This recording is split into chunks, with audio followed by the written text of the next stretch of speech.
Ahoj, já tě vítám na dnešním Bitcoin altcoin updateu. My si ukážeme, co aktuálně bude s Bitcoinem, co očekáváme od jeho chování a vlastně jak by ten trend mohl dále pokračovat. Aktuálně ty analýzy, které tradeři dávají ať už na TradingView nebo v podobě videí, jsou hodně rozlišný, jsou rozdílný a samozřejmě my si i řekneme proč. Jak jsme řekli, tady byl určený trend nahoru, konsolidace, pohyb nahoru a potom to prasklo směrem dolů. Bylo to manipulovaně tažený nahoru a potom se střelu, kde se šlo přes stop lossy, tak ten trh se najednou prostě ustál na $3800. A po těchto emocích je poměrně logický, že nikdo neví, kam to půjde a ty analýzy se liší. A my na to půjdeme prostě logicky a budeme si ty scénáře jednotlivý vyvracet. První scénář, který se často objevuje, je scénář, že budeme pokračovat v trendu. Jo, to znamená, že vlastně tady ten výplach dolů byl prostě jenom korekce a že ten trh půjde zpátky nahoru. Tato varianta je velmi málo pravděpodobná. Prvně bychom museli na 4hodinovém grafu, minimálně 4hodinovém grafu, ukončit nad tady tu rezistencí. A tady ten výplach je poměrně hodně silný. Ta velryba, která to vypláchla, aktuálně mimo trh, buď znova nabíjí na short, což si nemyslím aktuálně. Podle mě to spíše vypadá, že ten trh upustila a ten trh aktuálně bude žít trochu svým životem. A nebo druhá varianta, že nabíjí a potom tím pádem půjdeme spíše směrem dolů než nahoru. To znamená, že ta pravděpodobnost růstu nahoru, aktuálně tomu moc nevěřím. Moc tomu nevěřím a nechce se mi věřit tomu, že ten pohyb dolů tady byla prostě jenom korekce. Nepřijde mi to reálný. V tuto chvíli jsme na rezistenci, to znamená, já očekávám další pohyb dolů, to znamená sestřel. Aktuálně stále mám puštěný short selling a ten short selling budu pravděpodobně ukončovat až někde na $3400, kam bych chtěl tu cenu dostat. To znamená, očekávám tady od té rezistence, může to být v těchto úrovních. Dokud se ten trh nedostane na point of control sem, na tu lokálku na 3920, tak je to pro mě stále short. Jo, ten trh může jít klidně malinko nahoru tady do té rezistence a v těchto oblastech od 3800 do 3900 může klidně nabíjet do shortu.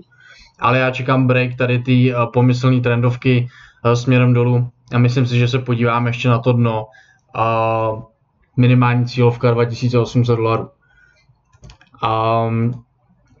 Ten trh aktuálně pečlivě sleduju, co se tady aktuálně bude dít. Ty pohyby nahoru v rámci těch objemů jsou poměrně slabý a nemyslím si, že tyhle ty objemy by udělaly tady nějakou revoluci v ceně.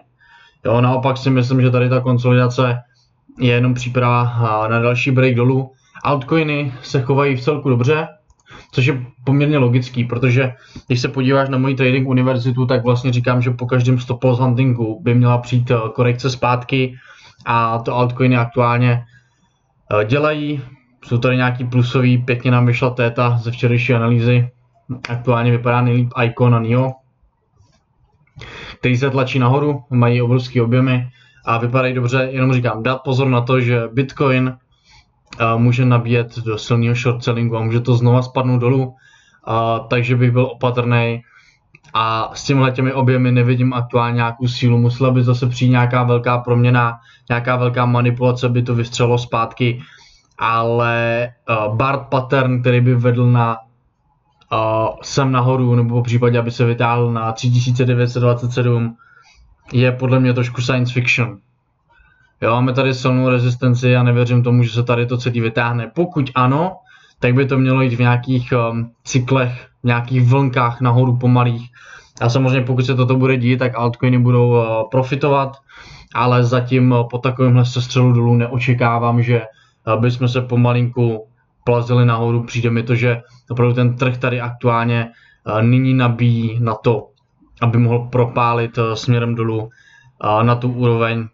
Tady lokální point of control nějakých $3600, což je moje první cílovka. A zase prostě pohyb nahoru na resist a vratička dolů. Pokud by se tady něco měnilo, sleduju order book, sleduju chování, ale zatím nahoru je to velmi slaboučký. A dokud se něco nezmění, je to furt stále shortový setup pro mě. Uvidíme, jak se objemy nahoru budou měnit a jestli tam bude nějaká větší síla. ale aktuálně shortový setup, věřím propálení tady té trendovky, to je to, s čím já teďka počítám, proto mám stále puštěný short a pokud bych to dotáhl až na těch $3300, tak to bude pravděpodobně jeden z mých vůbec nejlepších shortů na Bitcoinu vůbec. Takže doufáme, že to vyjde a kdyby byla nějaká změna, určitě dám vědět, kdyby Bitcoin náhodou začal nějakým způsobem kumulovat a nabíjet na nějaký pohyb nahoru, ale zatím tomu moc nevěřím. To, co je pozitivní, je, že kryptoměny mají aktuálně obrovské objemy a to samozřejmě s sebou nese zajímavou spekulaci, pohyby a tak dále, to všechno, co potřebujeme k tomu tradingu. Děkuji za pozornost a dneska večer ještě vyjde video od Iva. Dokončujeme TV sekci, takže počítej s tím, že tento týden už budeme valit videa. Máme připravených nějakých 150 videí z univerzity, free contentu, takže bude to opravdu hodně a my se uslyšíme zítra. Ahoj.